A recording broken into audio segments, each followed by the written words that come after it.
Spectateurs du Le360, bonjour, bienvenue dans ce nouvel épisode de grand format. Aujourd'hui, notre invité est l'ambassadeur du Royaume-Uni au Maroc.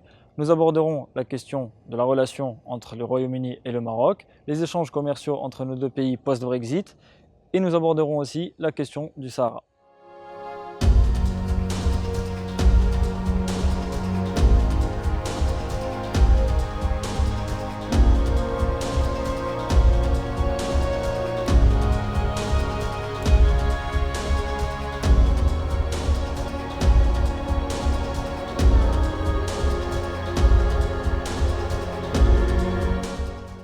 Simon Martin, bonjour. Bonjour. Vous êtes ambassadeur du Royaume-Uni au Maroc. Vous êtes en poste depuis septembre 2020. Avant ça, vous étiez en poste à Bahreïn.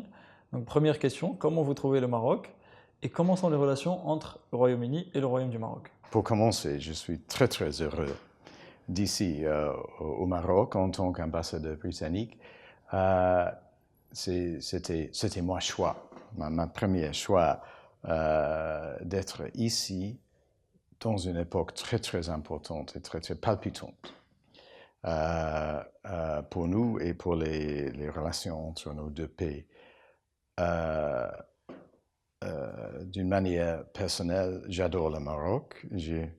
Ma femme Sophie et moi, nous avons choisi le Maroc pour notre lune de miel il y a 6 ans.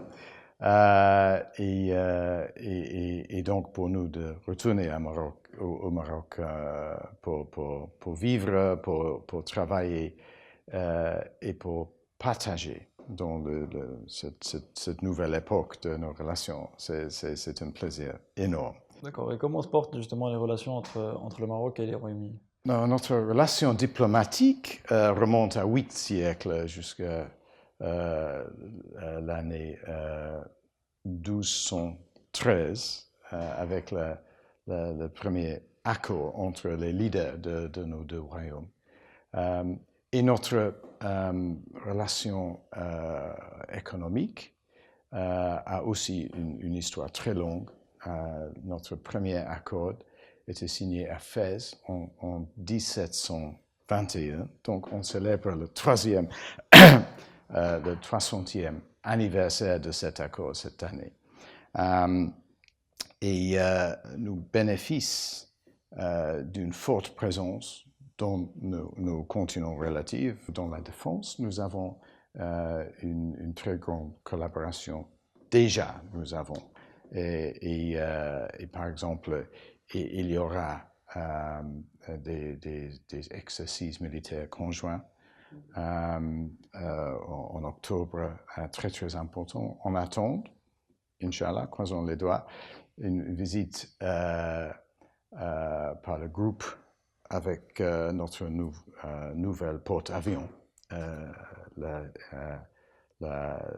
navire de Sa Majesté Queen Elizabeth, en retournant de l'Extrême-Orient. Mais on peut dire peut-être un peu plus proche à nos populations, l'échange des personnes entre les deux peuples augmente de plus en plus. Et on attendait, avant l'arrivée malheureusement de la pandémie, peut-être jusqu'à 1 million d'arrivées du Royaume-Uni au Maroc en 2020.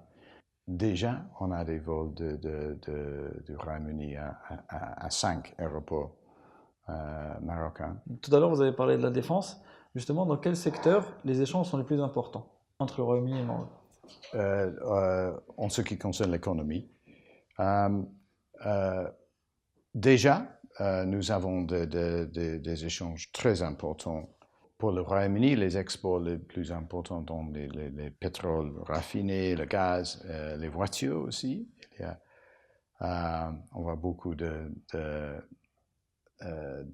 voitures britanniques évidentes, comme les Jaguar et Land Rover, le Mini, avec le drapeau, les Rolls-Royce, Bentley, etc.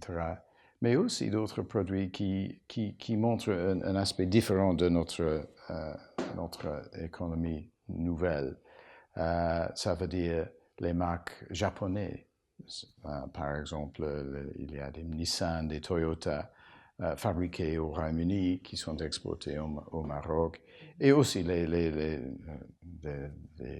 pièces d'avion, etc.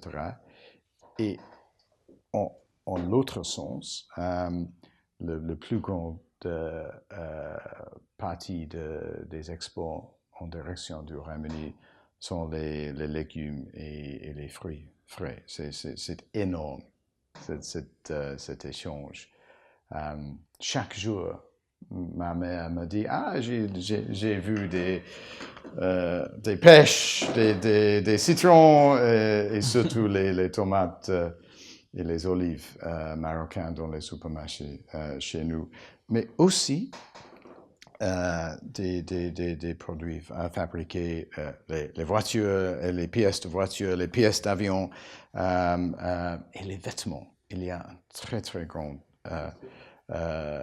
export de vêtements fabriqués ici très très vite et très très spécialisés sur le marché britannique. Il y a aussi un échange très important dans les services financiers, les services.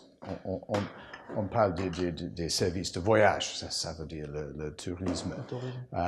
Et ça va, c'est certain que ça va augmenter. Mais pour nous, ça c'est le point de départ de notre relation économique. On parle du Brexit, ça c'est fini maintenant. Justement, comment ça a évolué après le Brexit? Et surtout qu'il y a eu un accord d'association entre le Royaume-Uni et le Maroc qui est entré en vigueur au début de l'année. Oui. Donc, qu'est-ce que ça a changé? Ouais. Merci de cette question très très perspicace. Donc, pour commencer, cet accord d'association, ça remplace, ça réplique l'accord d'association entre le Royaume du Maroc et l'Union européenne.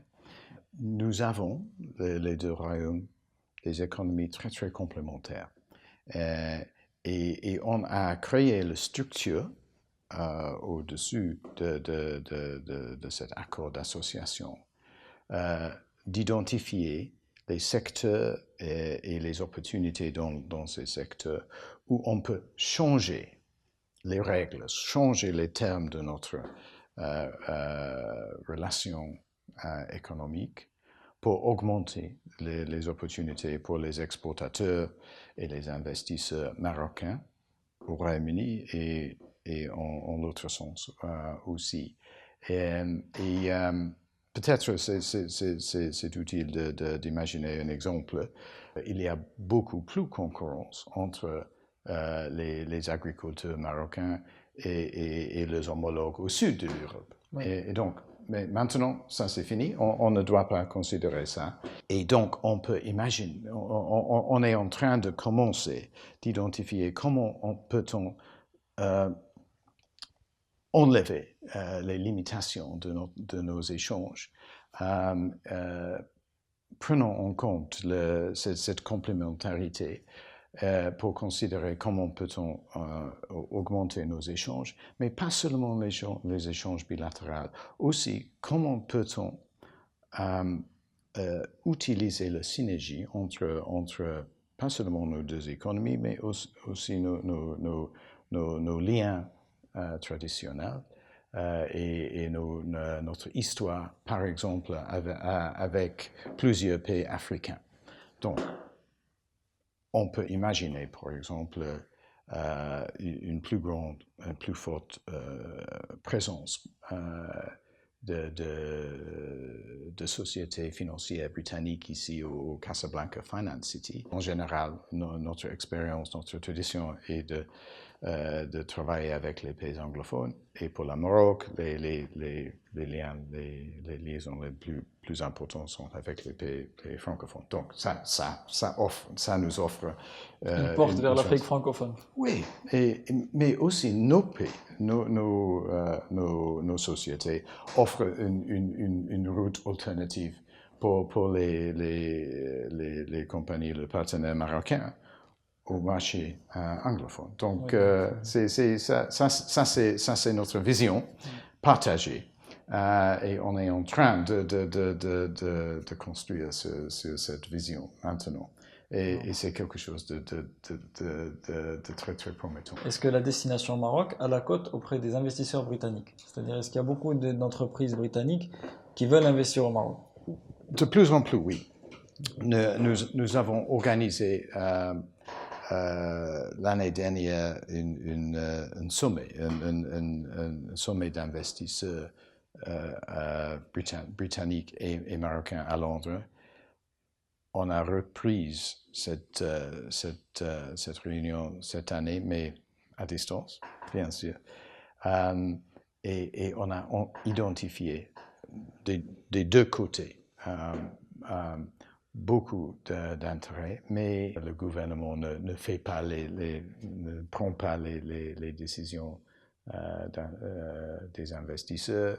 On peut seulement encourager et créer les conditions où ça peut arriver. Et ça, c'est l'objectif partagé des deux gouvernements. Tout à l'heure, vous avez parlé d'identifier des secteurs. Quels sont les secteurs qui ont été identifiés? Il y a beaucoup de secteurs, mais l'agriculture, par exemple, nous avons une proposition qui peut apporter de l'investissement dans le secteur laitier et aussi d'utiliser mieux les sources d'eau ici au Maroc, de faire plus efficace dans l'utilisation de l'eau ici et de profiter du fait qu'il y a pas mal de pluie au Royaume-Uni. Dans le secteur renouvelable, énergie renouvelable, où le Maroc c'est un leader mondial, il y a de plus en plus d'opportunités pour l'investissement. J'imagine que c'est maintenant assez bien connu qu'il y a une proposition. On ne peut pas dire qu'il va se passer, mais croisons les doigts pour un très très grand investissement pour générer l'électricité des sources renouvelables ici et de l'exporter direct au Royaume-Uni. Il y a quelques ans, ça aurait été compliqué et considéré impossible, mais maintenant c'est possible. Mais aussi, par exemple, dans le secteur des salmons, des salmons vertes, nous avons des sociétés britanniques qui s'intéressent à investir ici au Maroc dans des salmons. Et puis, nous avons l'hydrogène vert. C'est une technologie, une industrie assez nouvelle qui devient de plus en plus importante chez nous. Et grâce à la disponibilité des sources d'énergie renouvelable ici au Maroc, on peut espérer que le Maroc peut devenir un centre de développement de cette technologie. En ce qui concerne le développement et la recherche, on est en train de voir de plus en plus les connexions entre nos universités pour la recherche. Et le secteur éducatif, c'est pour moi un autre cible. Il y a de plus en plus l'intérêt dans le système éducatif britannique et pour cette raison, nous avons maintenant 4 écoles officiellement dit britanniques et il y aura, c'est certain qu'il y aura de plus le nombre d'étudiants scolaires marocains et marocaines qui vont à nos universités pour étudier là-bas. Il augmente pendant les 2 années avant la pandémie. Le montant a augmenté par plus de 25%. Ça, c'est bon, mais pour nous, ce n'est pas suffisamment. On va croisons les doigts, de passer le niveau de 2000. Mais tout le monde sait que ça, c'est un nombre très faible. Donc jusque-là, c'est 2000 étudiants marocains qui partent étudier au Royaume-Uni. Oui, mais 1000. C'est 1000 en ce moment, mais il y a aussi une très très grande opportunité maintenant. Et c'est possible de contribuer, d'aider cette tendance d'étudier en anglais et dans le système britannique. C'est cher, c'est un fait, mais on travaille sur ça aussi. Il y a de l'opportunité de faire des bourses, je pense. Oui, il y a des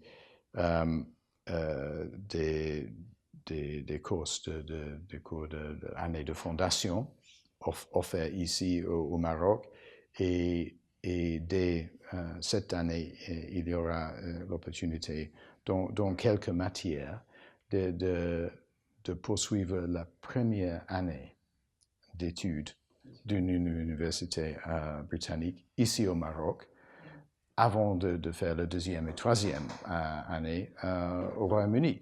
Aujourd'hui, je suis très heureux de dire qu'on a ouvert et lancé notre programme soi-disant Chevening. Ça c'est un programme de bourse offert par le gouvernement britannique pour encourager les étudiants,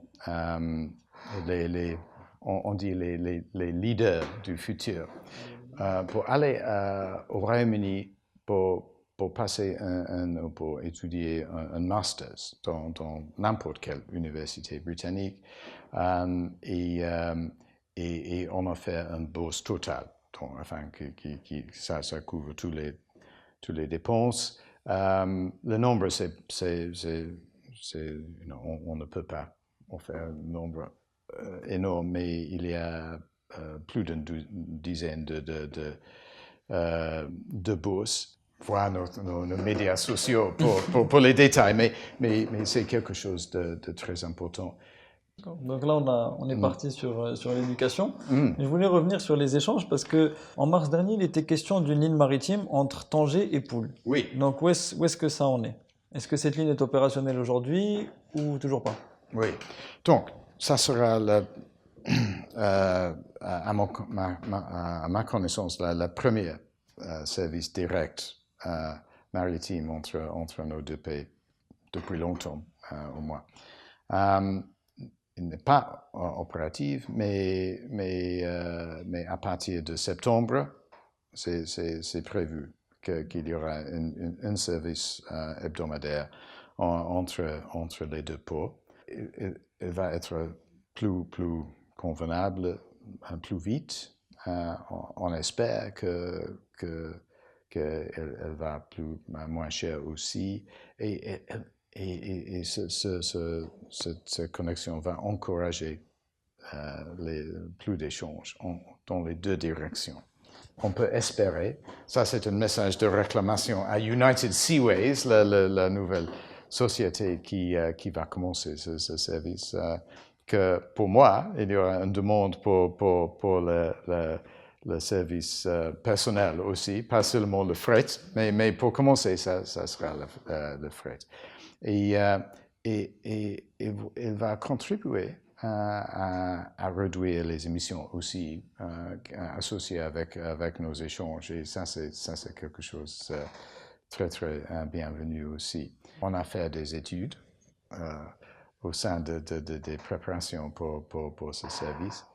Et déjà, il y a un demi-million de containers arrivant à Tanger Med annuellement qui vont de Tanger Med au port britannique. C'est ça. Et il y en a beaucoup qui sont en transit à d'autres ports. Mais ça donne un peu une idée du trafic qu'il pourrait y avoir. Oui. Et donc, ça donne il nous explique un peu la raison pour laquelle maintenant on a décidé de le faire. Maintenant, on va parler un peu politique. En décembre 2020, l'administration américaine proclamait la reconnaissance de la marocanité du Sahara. À ce sujet, quelle est la position de la Grande-Bretagne? Il faut avoir une solution politique durable, juste, bien sûr, à la question du Sahara. Et pour qu'une solution soit pacifique et durable, elle doit être mutuellement acceptable. Et la position de longue date du gouvernement du Royaume-Uni, c'est que les efforts menés par le secrétaire général de l'ONU doivent être soutenus. Ça, c'est clair, c'est simple.